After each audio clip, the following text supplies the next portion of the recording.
Hi, let's have a look at Cardano again, ticker symbol ADA, currently at $1.25, going up slightly today. Cardano is at market rank number 7 with a market cap of almost 43 billion. Now we have come down from the top quite a bit, right? Cardano was once at $3 and so we are looking at a loss of approximately 58% from the all-time high. And so does it make sense to buy this dip now? Is Cardano cheap at the current price of $1.25? Well, one thing we can look at are moving averages, and specifically the 100-day moving average here in blue and the 45-day moving average here in red. And the reason why those two moving averages matter for Cardano is because of a backtest I've done. So over here you see the results of that backtest, and the trading strategy is pretty simple. So the idea is you get outside of the market whenever the price is below the moving average, and you enter the market whenever the price is above the moving average. So what you see over here is the 100-day moving average in green. In white you've got the Cardano price, and in blue you see the portfolio line. So whenever the price is below, the portfolio line is flat, we are simply in cash. Whenever the price goes above the moving average, we are in the market and we follow the Cardano price. And so this is the result for the 100-day moving average. This is the result for the 45. And the outperformance here versus buying and holding doesn't look significant, right? But there's two things to note. First of all, you reduce volatility, right? You reduce your overall downside risk. That's already a value in itself. But then the outperformance here that you see is on a logarithmic scale. So you can see here each horizontal line is a 10x from one another. So it looks like a small difference in US dollar terms is actually noticeable. And so what you see over here on the x-axis is the duration of the moving average, and on the y-axis you see the annualized return of the backtest. And so the 45-day moving average would have given you quite a bit of a return. The 100-day moving average also works quite nicely. And what you see in white here is the hodl line. So that's basically what you would have gotten. You simply bought and held Cardano over that testing period, which was, by the way, approximately 3 years of data. So this backtest has been made around half a year ago. So that's what we're looking at here. This is Cardano with those two moving averages. We are currently below those two moving averages. So momentum suggests we should be outside of the market. And it also suggests that we need to consolidate for quite a while, or we need to shoot up quite a lot in order to gain positive momentum again. We are pretty far away from those moving averages right now. And so a continued decline is not completely unreasonable to assume. Now, that being said, everything is recently going down, right? Is this really Cardano specific? Because when we look at Bitcoin, it's also going down. We look at Ethereum, not that different. So crypto as a whole currently has a bad time. So does it make sense to be specifically bearish for Cardano if everything is going down anyways? Now, this is a correlation matrix of different crypto assets to one another. So what's the correlation coefficient of daily returns of, for example, Cardano versus Bitcoin or Cardano versus Ethereum? And the correlation coefficient is pretty high. It's higher than what the average altcoin has to Bitcoin and Ethereum. And so what does that mean? A high correlation coefficient basically means that two assets, they tend to move in tandem. They tend to return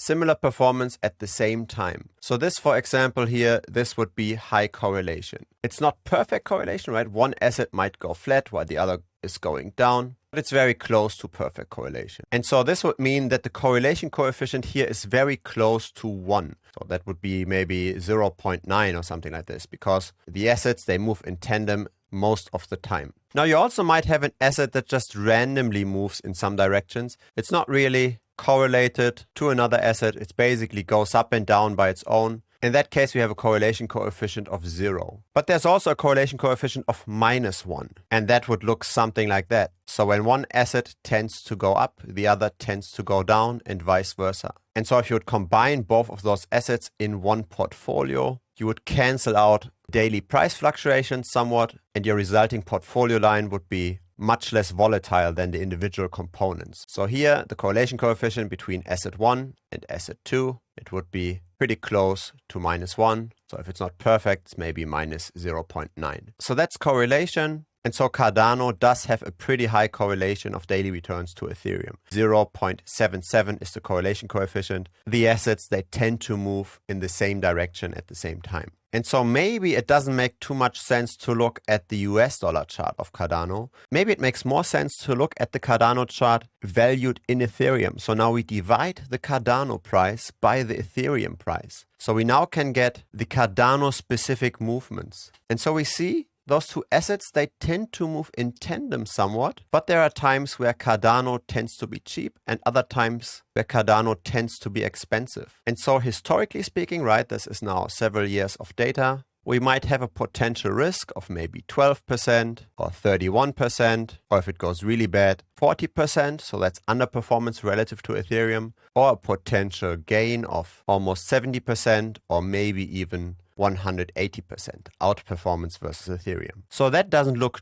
too bad, right? This looks like a pretty good risk to reward. So does it make sense to buy Cardano now? At least if you compare this to Ethereum. Does it make more sense to dollar cost average into Cardano than to dollar cost average into Ethereum? Possibly. But of course, in the end, we want to make US dollar gains, right? In the end, we want to gain purchasing power and we want to make trades that don't just result in Ethereum gains, but that actually give us US dollars. And so given the correlation between Ethereum and Cardano is so high, and Ethereum is one of the largest cryptocurrencies which potentially might dictate the overall market, it probably does make sense to look at Ethereum and try to get a feeling of where Ethereum is headed. If Ethereum tends to go down, then Cardano is probably not going to make US dollar gains either. Cardano might outperform Ethereum, but it might not increase in terms of US dollar valuation. And so let's do the same exercise here again for Ethereum. Let's look again at the moving averages. And for the case of Ethereum, the best moving averages are the 23-day moving average and the 39-day moving average. So this is how the charts look like, the backtestings. Again, we've got our moving average and then our portfolio line, slightly differently formatted. But again, this is the 23 and the 39-day moving average here with even more outperformance than for the Cardano backtest. And so Ethereum tends to be bearish now as well. The price is below the moving averages, but at least it's not as far away as for Cardano, right? So turning bullish here might happen quicker than for Cardano. Now, instead of just using indicators, we can obviously also draw trend lines. These are harder to backtest, so there's kind of subjectivity to this. We have been in a short-term sideways trading range and we have come below that. We are in a long-term or medium-term upwards trend, but here the potential risk versus reward doesn't look too great at the moment. And so the way I look at this is, when we take all of these things together, it probably makes sense to wait for all of crypto, to wait for the market leader, at least the market leader in terms of correlation to Cardano. It does make sense to wait for Ethereum to pick up positive momentum again. If this happens in a week or in a month or in several months, nobody knows, right? If we go back down to those 2,300 levels, or if we directly shoot up from here, nobody knows, right? We simply have to be reactive to whatever happens. But it probably makes sense to wait for this first before buying into Cardano, even though the relative valuation to Ethereum isn't too terrible right now. But the issue with altcoins is always the inherent leverage, right? Any movement in crypto is amplified whenever you buy an altcoin that's smaller than, say, Bitcoin or Ethereum. When you've got something that's smaller in market cap, the price movements, they tend to be